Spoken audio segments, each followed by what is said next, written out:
Opo, dakilat mapagpala, amang banal, Diyos na makapangyarihan sa lahat. Aming pinakamamahal na Panginoong Hesus sa mga unang panalangin po ng aming beloved Honorable Evangelist Will de Almeida and Time Prophet, Lord God. Marami pong salamat sa paglangis mo sa bawat bahagi na iyong balagawa na tapos na tigit.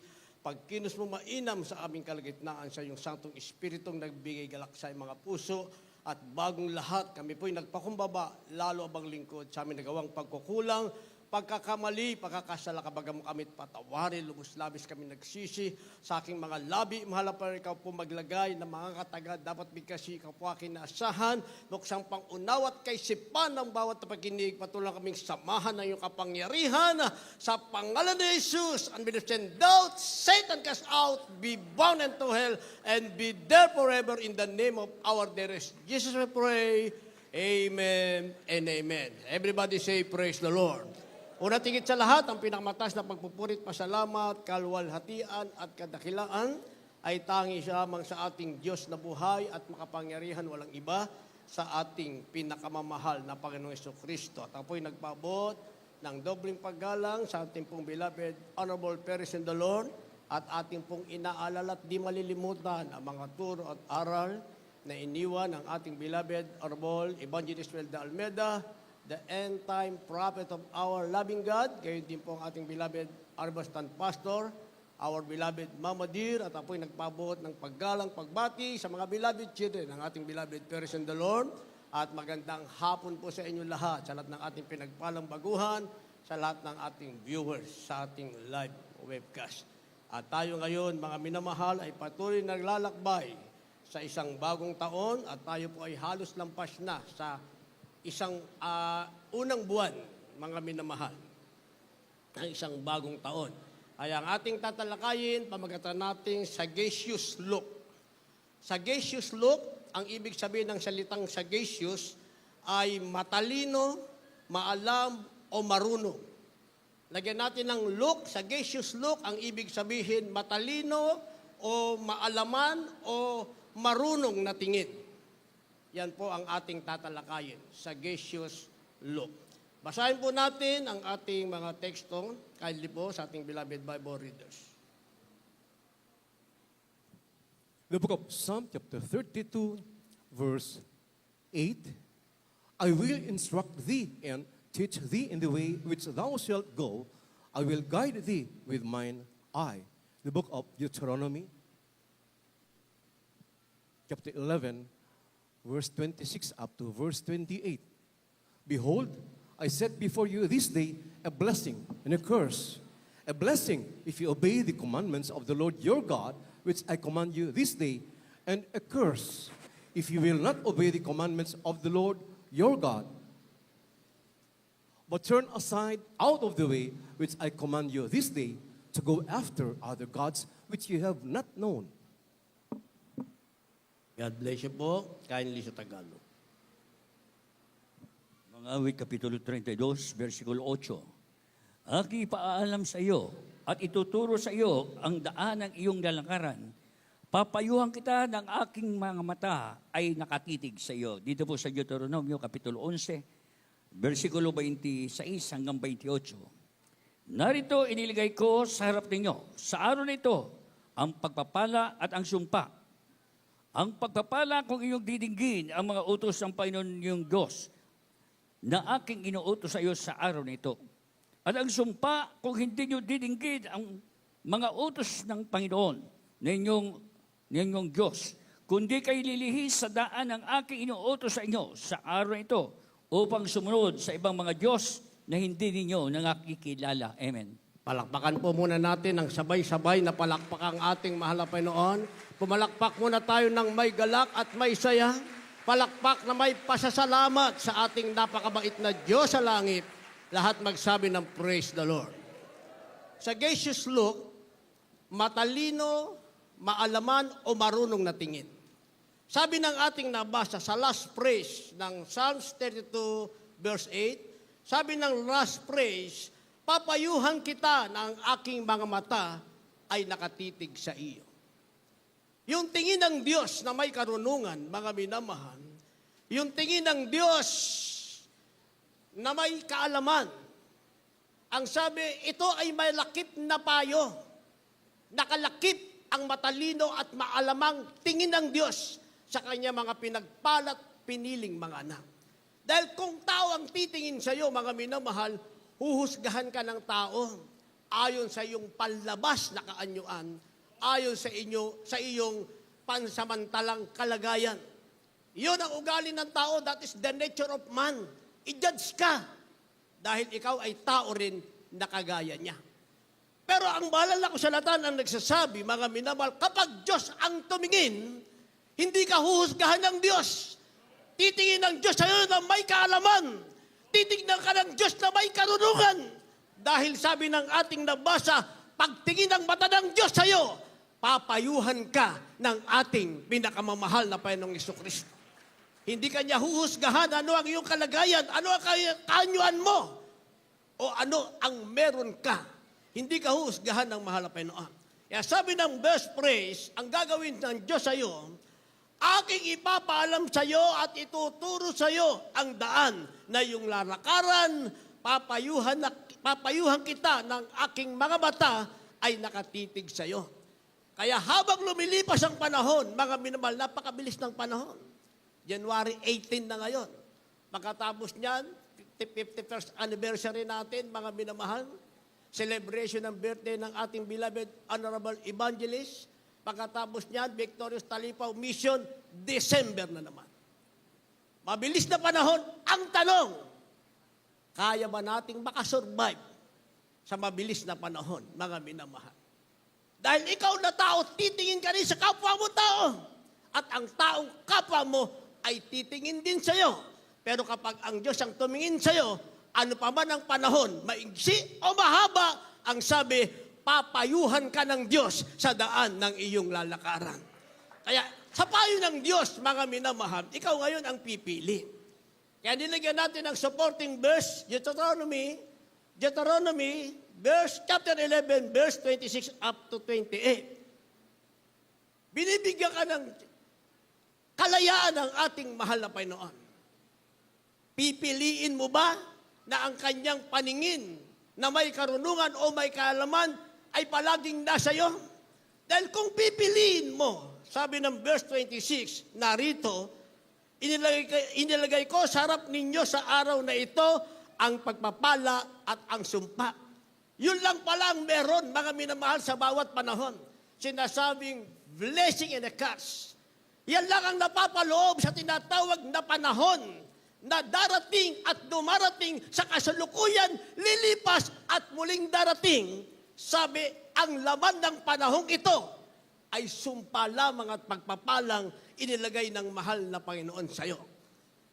Pag pinili mo ang Diyos ay nakatingin sa iyo na may karunungan, sabi ng verse 26, piliin mo pagpapala o sumpa. Kailan darating ang pagpapala? Sabi ng verse 27, ang pagpapala kung iyong dinggin ang mga utos ng Panginoon yung Diyos na aking inutos sa iyo sa araw na ito.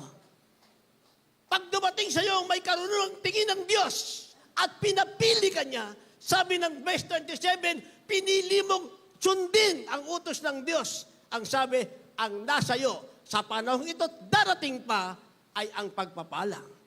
Pero pag nagkamali ka ng pili, inalis mo ang matalinong tingin ng Diyos sa iyo, ikaw ang tumitingin sa sanlibutan at sa kapwa mo at sa sarili mo, hindi mo pinabaya ang Diyos ang tumingin sa iyo na may karunungan, magkakamali ka ng pagpili. Ang mapipili mo ay hindi ang pagsunod sa kalooban ng Diyos para sumayo ang pagpapala galing sa mahal na Panginoon. Ang worst things, mga minamahal, ibig sabihin, mga bagay na masama, mapipili mo ang tinatawag na sumpa. Ano ang meron? Sabi ng 28, at ang sumpa, kung hindi ninyo didinggin ang mga utos ng Panginoon yung Diyos, kung di kayo'y lilihis sa daan na aking inutos sa inyo sa araw na ito, upang sumunod sa ibang mga Diyos na hindi ninyo nakikilala. Doon naman darating ang sumpa, mga minamahal. Pag ikaw ay lumihis sa lakad na inilagay ng Diyos sa iyo, sabi ng ating first praise sa ating nabasa, Psalms 38, verse 32 verse 8, sa first phrase, ang nakalagay doon, God will instruct thee. Bibigyan kang instruction ng mahal na Panginoon sa daan na iyong lalakaran. Ang sabi sa ating nabasa ngayon, pag lumihis ka sa daan na iyong lalakaran na ibinigay ng Diyos sa iyo, na may pagtingin ng Diyos, na may karunungan, lumihis ka. Ang sabi, ikaw ang tumanggi sa pagpapala, ang pagpapalay hindi para sa iyo. Ang sabi, ang sumpa ang para sa iyo. Yun ang maliwanag na sinasabi ng banal na kasulatan. Kaya nga merong sinatawag na sagacious look, mga minamahal, para maunawaan natin, mga minamahal, ito pala yung pagtingin ng Diyos. Pagtingin sa atin na may karunungan at kaalaman para maingatan natin ang ating langdas sa bawat panahon na darating sa ating buhay. Kaya kalakip nito, mga minamahal, ay meron tinatawag na salaysay na saksi.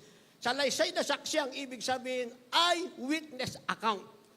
Eyewitness account, ginawa ito ng Diyos, mga minamahal, upang patunayan sa iyo na yung pagtingin sa iyo ng Diyos na may karunungan ay hindi lamang salitang inuutusan ka, kundi ito ay merong manifestation ng kapangyarihang ginagawa ng makapangyarihang kamay ng ating mahal na Panginoon.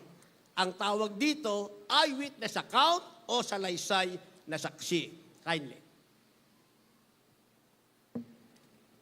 The first book of Timothy, chapter 2, verse 4. Who will have all men to be saved and to come unto the knowledge of the truth. The Gospel, Matthew, chapter 11, verses 4 and 5. Jesus answered and said unto them, Go and shew John again those things which you do hear and see.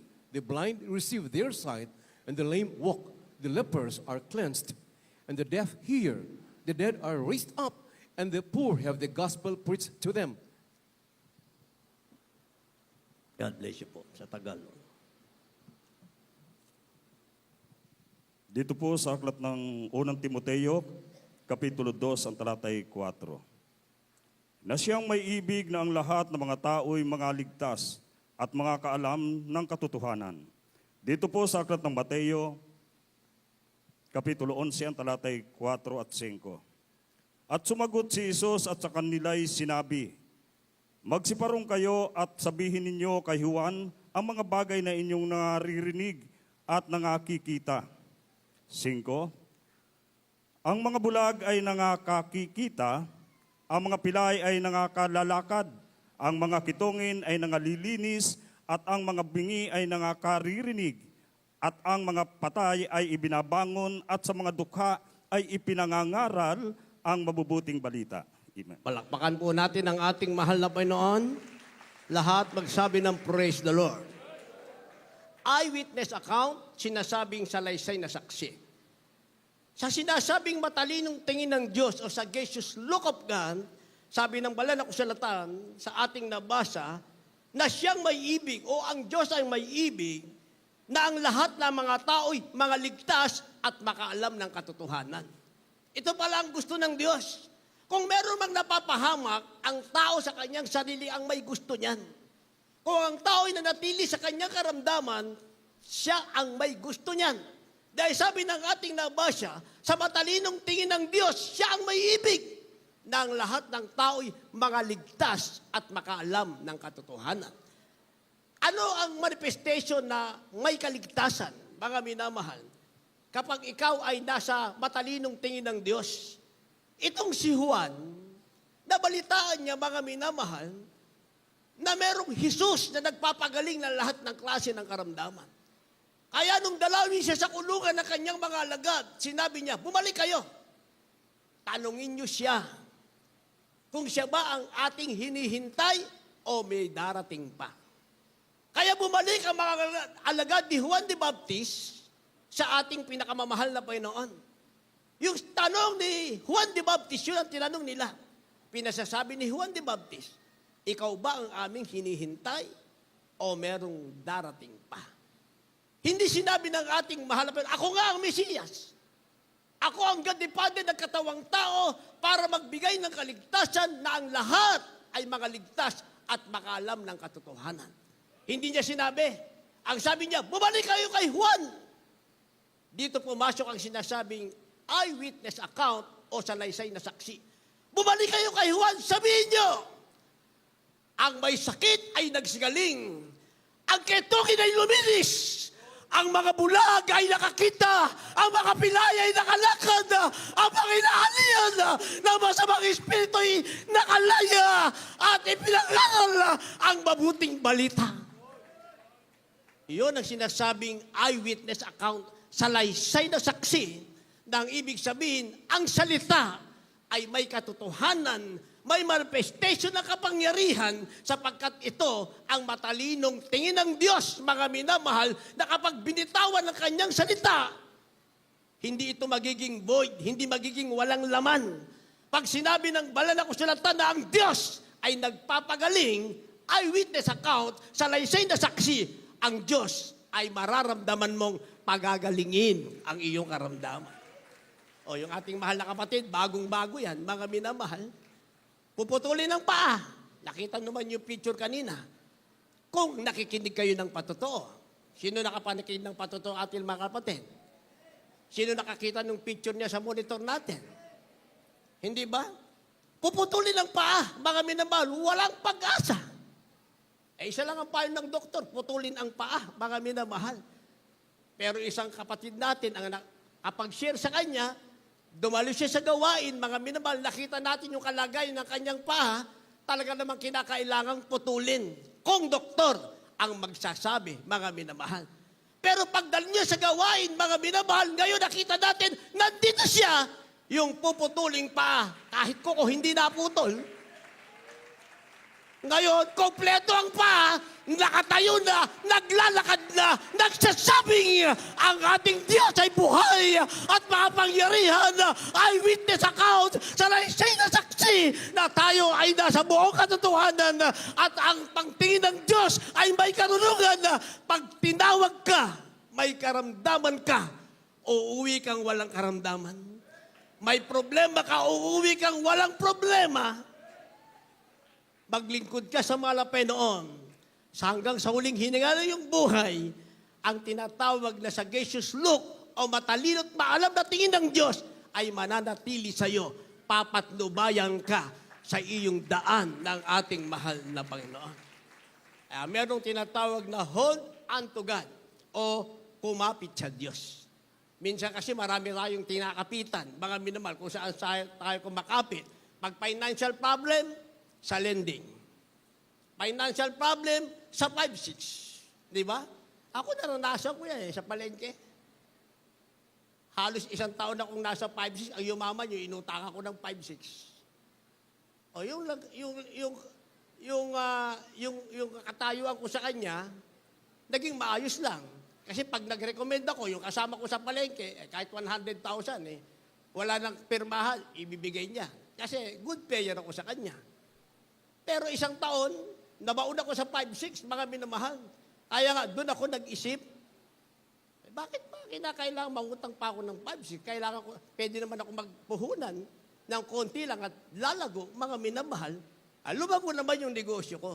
Yung 30,000 kong puhunan way back 1987, mga minamahal, dumoble-doble naman.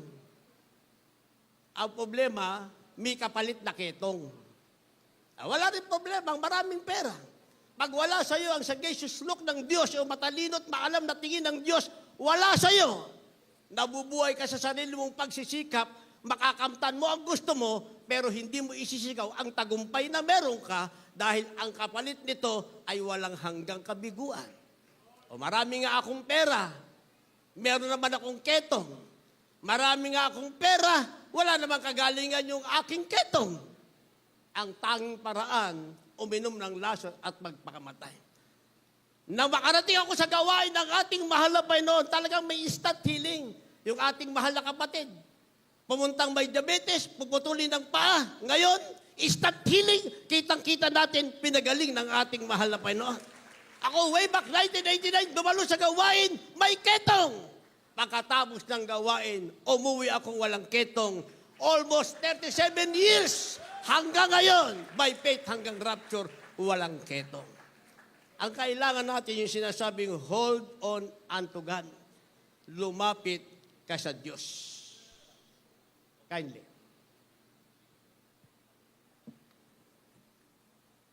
In the book of Hebrews chapter 10, verses 23 and 26. Let us hold fast the profession of our faith without wavering. For if we sin willfully, after that we have received the knowledge of the truth, there remaineth no more sacrifice for sins. In the book of Psalm chapter 91, verses 14 up to 16.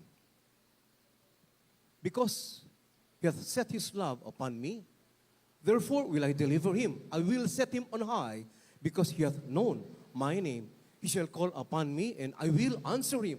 I will be with him in trouble. I will deliver him and honor him. With long life will I satisfy him, and shew him my salvation.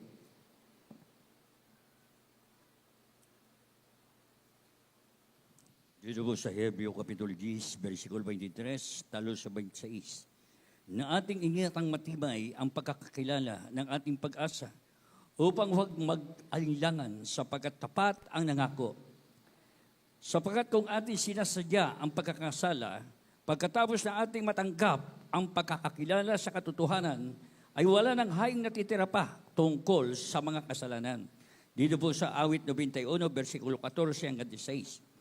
Sapagkat kanyang inilagak ang kanyang pag-ibig sa akin, kaya't iniligtas ko siya, aking ilalagay siya sa mataas, sapagkat kanyang nalalaman ang pangalan ko. Siya'y tatawag sa akin at sasagutin ko siya. Ako'y sasakaya sa kabagabagan. Aking ililigtas siya at pararangalan siya. Aking bubusugin siya ng mahabang buhay at ipakikita ko sa kanya ang aking pagliligtas. Amen. Palakpakan po natin ang ating mahal na Panginoon. Pulakpak muna tayo na ang pagliligtas ng Diyos ay nasa atin. Lahat magsabi ng praise the Lord. Hold on unto God. Sinasabing kumapit sa Diyos. Kasi minsan marami tayong kinakapitan. Pero meron tayong dapat nakapitan, mga minamahal, na may matalinong tingin para sa atin. Nakakaalam kung ano ang ating magiging kapalaran mula sa pagkatawag sa atin hanggang sa kahuli-hulihang sandali na manahin na natin ang pangakong walang hanggang buhay sa piling ng Diyos, mga minamahal. Sabi ng ating nabasa, kung meron daw tayong iingatan, ingatan nating matibay ang pagkakilala ng ating pag-asa.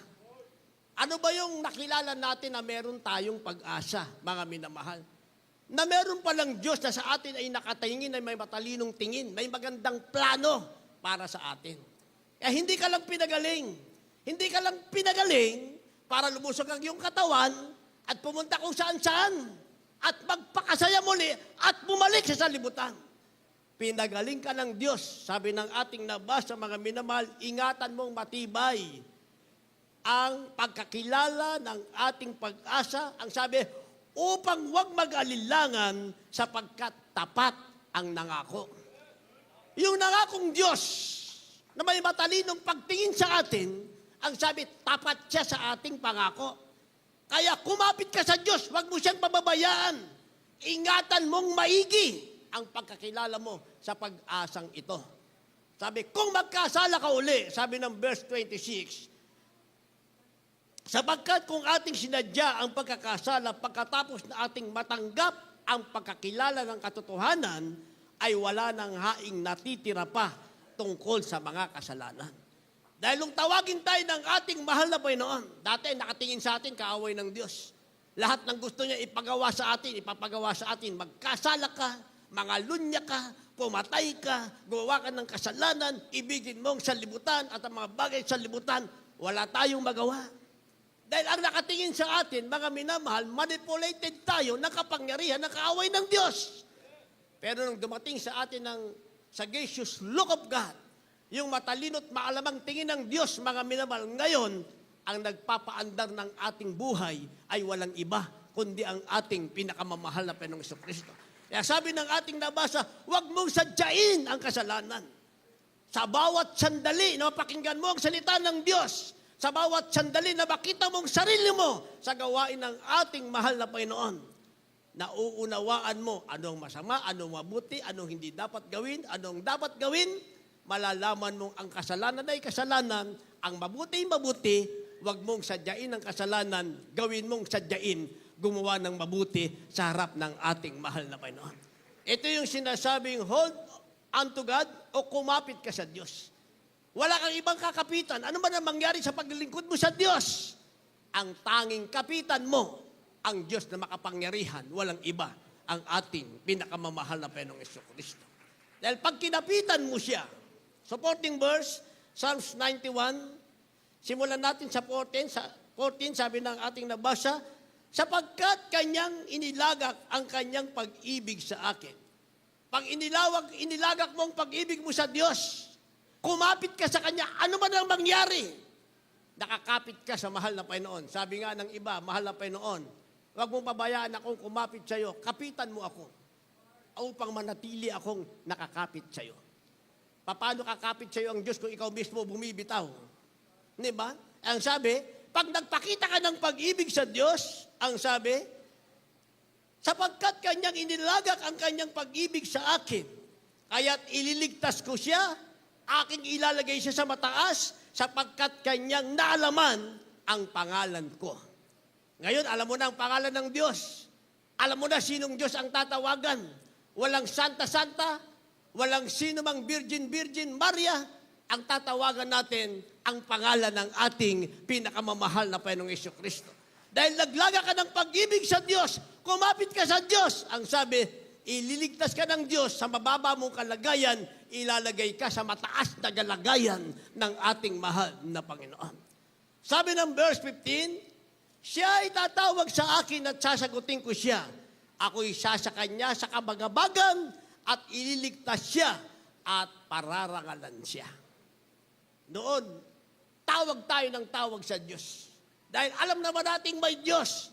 Ang problema, iba't ibang pangalan nga ng Diyos ang ating tinatawagan. Kaya walang Diyos na tumugon sa ating panalangin.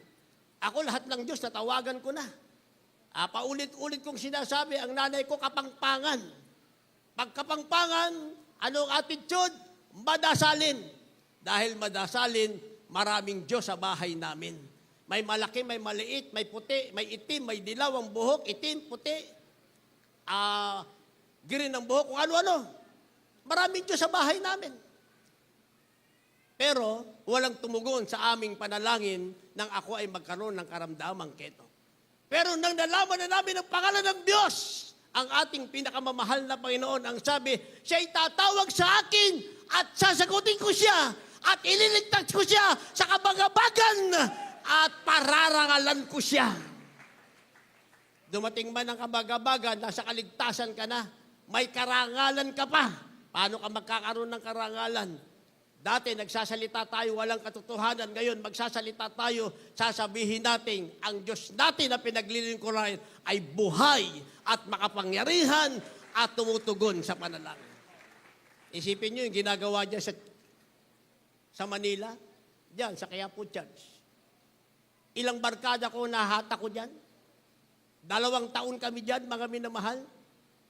Pag-uwi, may bisyo. Pagbalik, may bisyo. Pagpunta ron, may ketong. Pag-uwi, may ketong. Lumipas ang panahon, may ketong. Samantalang sa ating mahal na Panginoon, dadalo kang may karamdaman, mamaya, pag-uwi mo, masayang-masaya ka na, malusog ka na, pinagaling ka na ng ating mahal na Panginoon. Yan ang karangalan mo.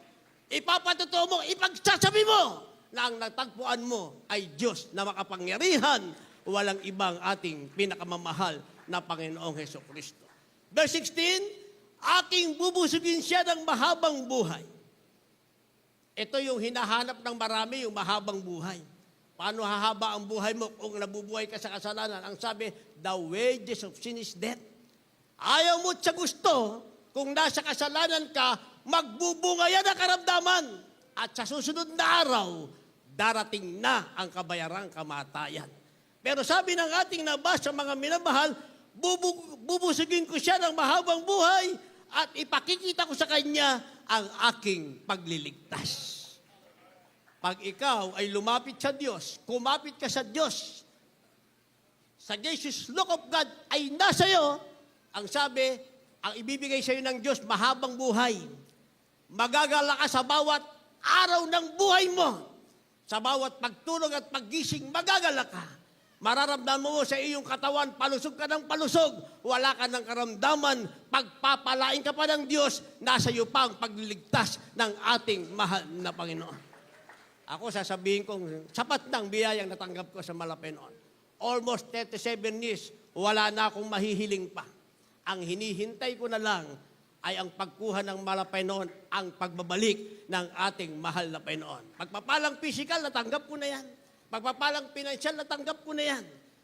Pagpapalang spiritual, natanggap ko na yan. Yung matamis na presensya ng Diyos, sapat na yan na pagpapala para sa tunay na anak ng ating mahal na Panginoon. Kaya isa na lang, rapture na lang ang aking hinihintay. Or kunin ako ng mahal na Panginoon. Naganap na sa akin ang pangako ng Diyos, mga minamahal. Kaya nga, finally, meron tayong tinatawag a longing fulfilled. A longing fulfilled ang ibig sabihin ang natupad na hangarin o natupad na pangarap. Ano ba pangarap nyo? Meron ba kayong pangarap sa buhay? Hindi naman masamang mangarap. Basta ang pangarap mo, kasama mo sa pangarap mo ang ating mahal na Panginoon. Kasi meron tinatawag a longing fulfilled, mga minamahal. Fulfillment sa lupang ito, pinagpala ka ng Diyos dahil ang matalinong tingin ng Diyos ay nasa iyo. Ikaw ay merong salaysay na saksi. Pinatotoo mo ang kabutihan ng Diyos at kumakapit ka sa Diyos. Kaya naman, meron kang natupad na pangarap o meron kang natupad na hangarin. Last verse, kindly. Last verse, maghanda po ating manugtog, mga magpaawi. The book of Revelation, chapter 21, verses 3 and 4. And I heard a great voice out of heaven saying, Behold, the tabernacle of God is with men, and he will dwell with them, and they shall be his people, and God himself shall be with them, and be their God. And God shall wipe away all tears from their eyes, and there shall be no more death, neither sorrow, nor crying, neither shall there be any more pain, for the former things are passed away. Anli po sa Tagalog. Dito po sa aklat ng Apokalipsis, Kapitulo 21, talatay 3 at 4. At narinig ko ang isang malakas na tinig na mula sa luklukan, na nagsasabi, Narito, ang tabernakulo ng Diyos ay nasa mga tao, at siya'y mananahan sa kanila, at sila'y magiging mga bayan niya, at ang Diyos din ay isa sa kanila, at magiging Diyos nila. 4. At papahirin niya ang bawat luha sa kanilang mga mata, at hindi na magkakaroon ng kamatayan, hindi na magkakaroon pa ng dalamhati, o ng pananambitan man, o ng hirap pa man, ang mga bagay ng una ay naparam na. Palakpakan natin ng sabay-sabay na palakpak ang ating mga Panginoon. Last verse na, pumalakpak tayo, may pasasalamat at galang. Palakpak na abot sa trono ng biyaya ng ating mahal na Panginoon. Lahat magsabi ng praise the Lord. Uulitin ko lang, baka ma-misunderstood niyo yung aking sinabi. Hindi masama ang mangarap. Pero kung mangangarap ka, siguraduhin mong matalinong tingin ng Diyos ay nasa iyo. Ang ibig sabihin, sa pangarap mo, isama mo ang ating mahal na Panginoon. Kasi meron akong kilala, batang-bata, 27 years old, milyonaryo. Sa isang taon, kaya niyang kumita ng 1 milyon, mga minamahal. Pero hindi siya masaya. Bakit? Kasi dati siyang ginagamit ng mahal na Panginoon. Ngayon, nagtayo siya ng business, mga minamahal, yung business niya lumawak. Kumikita ng 1 milyon, isang taon. Kaya milyonaryo siya sa 27 years old na taon niya. Mga 27 years old siya. Pero milyonaryo. Pero wala siyang saya. Hinanap niya ang saya sa ibang bansa, pumunta siya sa ibang bansa. Pagbalik niya, malungkot pa rin. Sabi niya, ang isip niya, palaging negative. Sa dami niya ng tauhan, iniisip niya, lagi daw siyang ninanakawan ng kanyang mga tauhan. Eh, galing din ako sa business. Sa amin nga, buwan-buwan, nagpapalit ako ng tauhan. Kasi sa unang linggo, 2 linggo, mababait lahat yan, masipag. Pagdating ng isang buwan, tamad na lahat yan, ayaw na magtrabaho.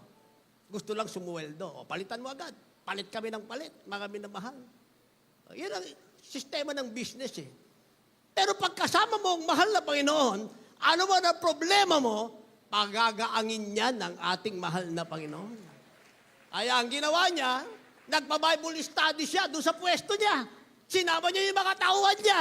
Binalik ng Diyos ang kagalakan sa kanyang puso. Naunawaan niyo ibig ko sabihin? Mangarap ka. Pero mangarap kang kasama mo ang ating pinakamamahal na Panginoon. Sa lahat ng gagawin mo, panatali mo, siguraduhin mo, yung sagacious look of God ay nasa iyo. Ang matalino't maalam na tingin ng Diyos ay nasa iyo. Dahil ang Diyos ang titingin at papatnubay sa iyo, magkakaroon ng katuparan ang hangarin at pangarap mo. A longing fulfilled o natupad na pangarap, sabi ng ating nabasa, Revelation 21, verse 3, sa last praise tayo, siya'y mananal sa kanila at sila'y magiging bayan niya at ang Diyos din ay isa sa kanila at magiging Diyos nila. Magiging bayan ka ng Diyos. Ang Diyos ay mapapasayo. Kasama mo ang Diyos sa langit. Magiging Diyos mo. Ikaw mismo, magiging bayan ka ng Diyos. Verse 4, ang sabi, papahirin niya ang bawat luha sa kanilang mga mata. Ngayon, luluha ka. Hindi na sa kalungkutan, hindi sa kabagabagan. Luluha ka sa kagalakan ng presensya ng ating mahal na Panginoon. Second sentence, hindi na magkakaroon ng kamatayan o magkakaroon pa man ng dalamhati o ng pananambitan man o ng hirap pa man. Ang mga bagay ng una ay naparam na. Wala na yung una mong mga naramdaman. Ano man ang kalagayan mo ngayon, ang matalino't maalamang tingin ng Diyos ay nasa iyo. Ang sabi, yung mga unang bagay na meron ka, naparam na ang nasa iyo. Ang biyaya ng Diyos, meron kang tinatawag na ang natupad na hangarin o a longing fulfilled. Yung hangarin mo, binigyang katuparan ng ating mahal na Panginoon. Tayong lahat ay tumayo. At habang tayo maawit, meron kayong dalang baguhan. Yung mga nasa garahe, nasa labas, nasa left and right ng ating chapel. Samahan nyo sa loob, mga minamahal, kung nais nilang tanggapin nila ang tinasawag na matalino at malamang tingin ng ating Diyos na merong Diyos na papatnubay sa kanila. Ating beloved co-preacher, Brother Hill.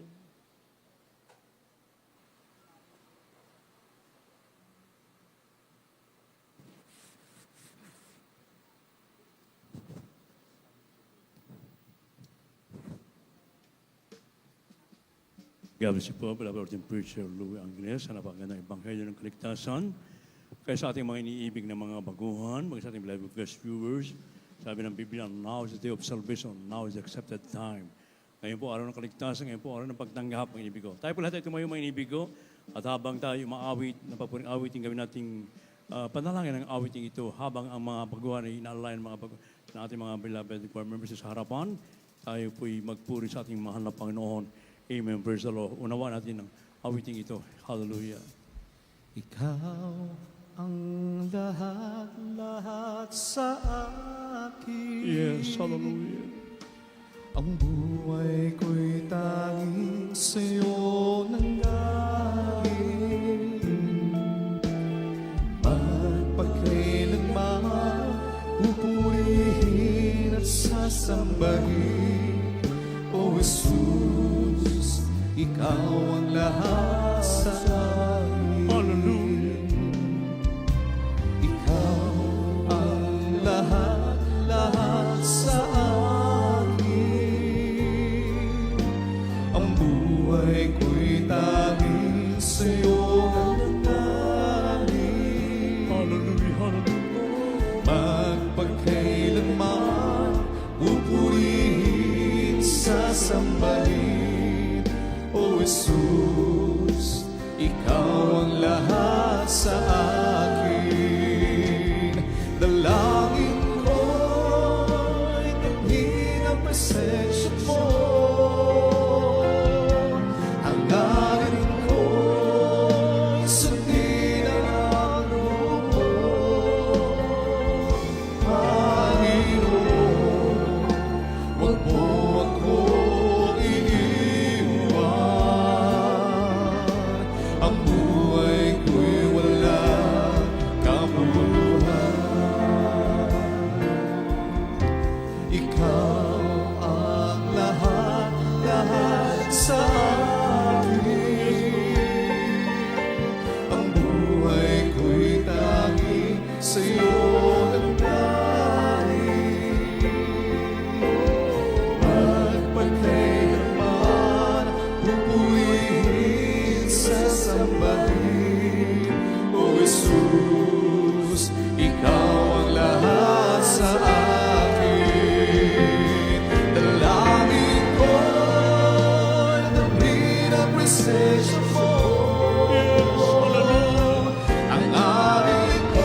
ang buhay ko'y walang kahulugan.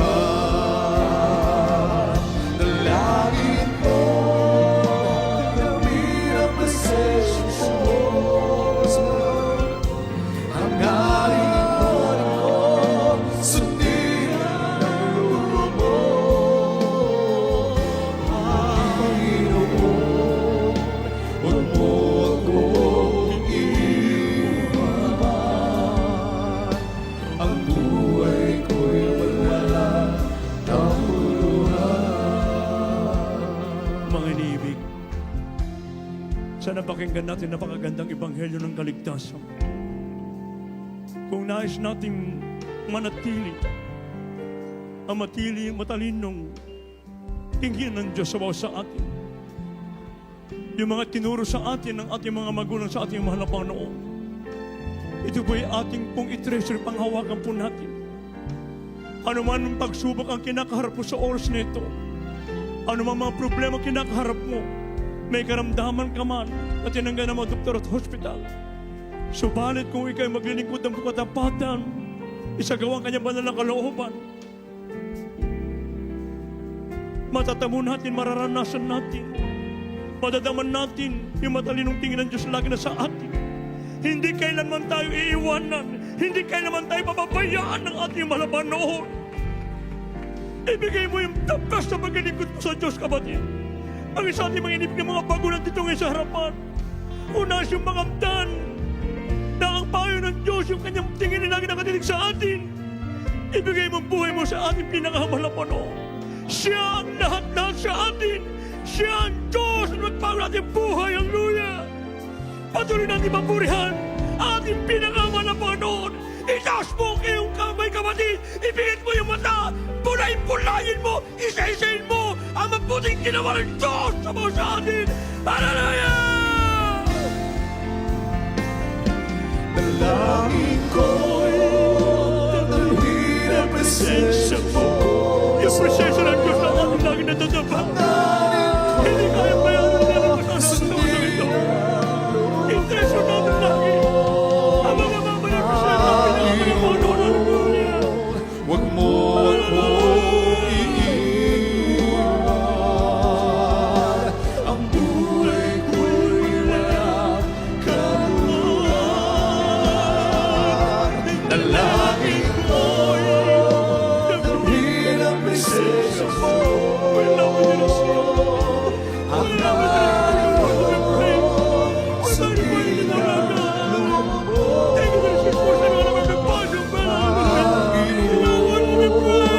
Huwag mo akong iiwan. Ang buhay ko'y walang kahulugan.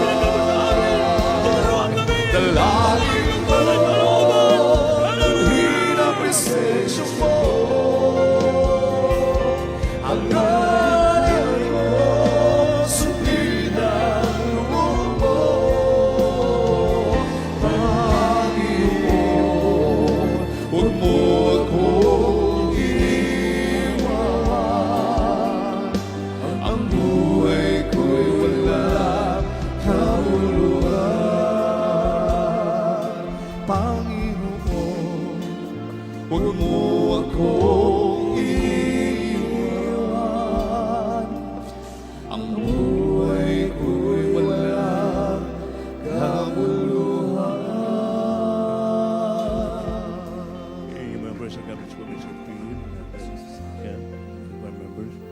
Sa ating mga iniibig na mga baguhan natin ngayon sa harapan, mga sa ating beloved podcast viewers, unahin niyo pong yung matalinong tingin ng Diyos ay mapapasa inyo. Meron pong 4 na susi na kaligtasan. 3 gaganapin nyo ngayon. Unang-una, yung pananampalataya sa isang buhay. Na ang pananampalataya po nakuha sa pagkikinig at pakikinig na salita ng Diyos. Pananampalataya sa bagay na nakita, sinampalatayahan mo, diyan nalulugod ang Diyos. At kung wala kang pananampalataya, kailanman ay hindi ka kalulugdan ng Diyos. At ang sino mang lumalapit sa Diyos kung sa sumampalataya na isang Diyos lamang, saan tagapagbiganti sa nagsisihanap sa Kanya. Pangalawa, yung makita sa pagsisisi. Sabi naman Biblia, for all have sinned and come short the glory of God. Lahat ay nangangkasala at walang umabot sa kalutan Diyos. There is none righteous, no not one. O sa mga matuwid, wala. Kaya pag tayo nagsisimulibig ko, ito po yung kumpletong pagtalikod sa buhay makasalimutan. Iiwan mo na yung dati mong ginagawang masama. Ang lakad muna ay patungo na sa ating mahal na Panginoon upang ang Diyos ay lagi nakatingin sa iyo. At upang may sagawa mo ang ganap na pagsisisi, ganapin mo ang ikatlong elemento ng kaligtasan, ang baptismo sa tubig sa pangalan ng ating mahal na Panginoon. Nasabi sa Gawa 38, mangagsisi at mangagbaptismo ang bawat sa inyo sa pangalan ni Kristo sa kapagpatawad niya makasalanan at tatanggapin mo ang kaloob ng Espiritu Santo. Ibig sabihin, pag kayo nilubog sa tubig, natataglan yung karamdaman, mabigat na problema, sunod kasama nilubog sa tubig, pag ahon mo doon, naiwan na yun doon lahat, saka ng buragin kasi ang bagong nilalang ka na sa harapan ng ating malapanon. Sabi sa Roma 4:5, makakalakad ka na sa panibagong buhay. Dati mong buhay makasalanan, iwan mo na yun, ang lakad mo ngayon patungo na sa ating pinakamamahal na Panginoon. At sa iyong pagkapatuloy, ang Diyos po magbibigay ng pang-apat, babaptismo ko ng kanyang banal na Espiritu. Ang mabait na Diyos lamang ang may kapangyarihan gumawa nito. Hindi kayang gawin ng tao ito may ibig. Nasabi sa Roma 8:9, ang sino mang taong walang Espiritu ng Diyos, walang Espiritu ng Kristo sa Kanya. So paano kayo magkaroon ng Espiritu ng Diyos? Kailangan inyong pagkapatuloy, pananatili, sundin at unawain ang banal na kalooban ng Diyos. Kaya sa ating mga inibig ng mga baguhan sa harapan, pakitaas po niyong dalawang kamay. Mga sa ating beloved webcast viewers, pakipikit na po niya yung mga mata. At sundin niyo po yung aking panalangin na sasambitin. Tanggapin niyo yung una, pangalawa, pananampalataya at pagsisisabihin niyo, aking pinakamamahal na Panginoon Jesus. Maraming salamat po sa banal mong salita na aking napakinggan. Mahal na Panginoon Jesus, patawarin mo po ako sa lahat ng aking nagawang kasalanan mula na kayo magkaisip hanggang sa mga oras na ito. Mahal na Panginoong Jesus, tinatanggap kita ngayon bilang aking Diyos at Hari at tagapagligtas. Hugasan mo po ako ng banal mong dugo na umagos sa krus ng Kalbaryo. Gawin mo po akong tunay na Kristiyano sa puso, sa gawa, at sa katotohanan. Isulat mo po ang aking pangalan sa aklat ng buhay sa kalangitan at ang angakong maglilingkod sa iyo. Iligtas mo rin, maging ang aking mahal sa buhay. Ito ang aking samot panalangin sa makapangyarihang pangalan ni Jesus. Amen. Patuloy po kayo magsisikimi po manalangin.